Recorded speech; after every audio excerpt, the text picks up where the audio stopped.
What you'll need is 1 burrata, a handful of roasted pine nuts, a couple of leaves of basil, a good piece of ciabatta bread, of course our mortadella, some olive oil, pepper and salt, and finally, this is completely optional, some balsamic cream. So first, let's slice up the basil leaves. The easiest way to chop up some basil leaves is to stack them, or any leaves for that matter, and then just roll them up into a nice bunch, and then just slice.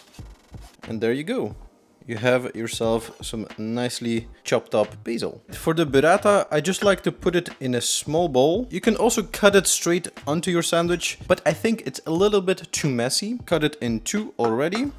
So you already have your goo. This way is just easier to take the right amount that you need for the sandwich and don't have to be like struggling with it on the sandwich itself. So, time for the assembly. With 1 burrata you can easily make 2 very hefty sandwiches, or you can spread it out into like 4 lightly topped. First, the mortadella. You can use as many pieces as you like. On top of that, the burrata.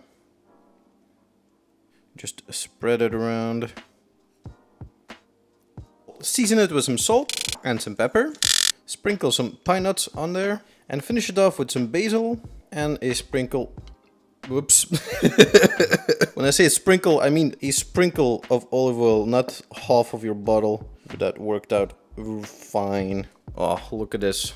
Can't wait to dig in. That's it.